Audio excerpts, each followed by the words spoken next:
काल परवा जर बघितलं असेल माहिती तुम्हाला, तर आपल्या इथलच्या विरोधकांनी जो आपल्या इथलचा स्थानिकचा आमदार आहे त्यानं सकाळी 6 वाजता या तुमच्या भावाच्या घरी 100 पोलीसवाले पाठवले. 100 पोलीसवाले. किती पोलीसवाले पाठवले? 100.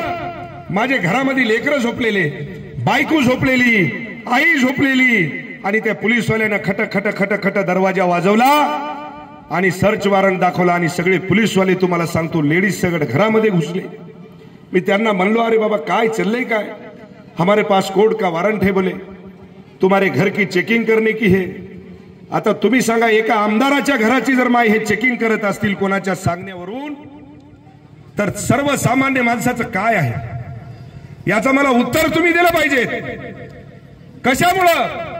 तर या ठिकाणी या हिंगोली शहरामध्ये हे जे शिवसेनेची फळी मी उभी केली, त्याचं म्हणणं आहे की तुम्ही ही उभी करायची नाही.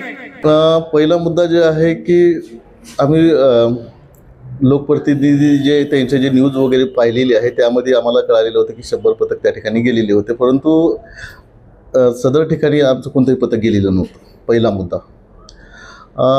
त्यानंतर दुसरा पार्ट जे आहे की नगरपरिषद निवडणुकीच्या अनुषंगाने ही निवडणूक भयमुक्त आणि निपक्षपणे होण्याकरिता जे काही आमच्या अभिलेखी जे गुन्हेगार आहेत तसेच ज्याची राजकीय पार्श्वभूमी आहे अशा 7-8 लोकांवर आम्ही त्याच्या घरझडत्या घेतलेल्या होत्या.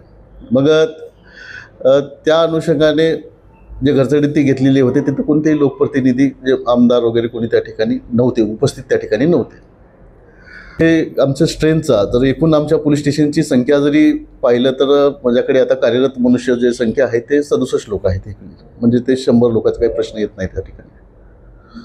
Okay, thank you. नाही, मी पहिलंच सांगितलेलं आहे की त्या ठिकाणी कोणतंही पथक आमचं गेलेलं नव्हतं शहर पोलीस स्टेशनचं. आता जोकासू STP या अत्याधुनिक जॅपनीज तंत्रज्ञानाने सुसज्ज, quick installation, energy efficient, noiseless blowers, low maintenance या आणि अशा वैशिष्ट्यांनी परिपूर्ण जोकासू STP तंत्रज्ञान प्रकल्प उभारणीपासून ते विक्री पश्चात समाधानकारक सेवा देणारी, भारताबरोबरच परदेशात देखील प्रकल्पांची यशस्वी उभारणी करणारी company Deccan water treatment private limited.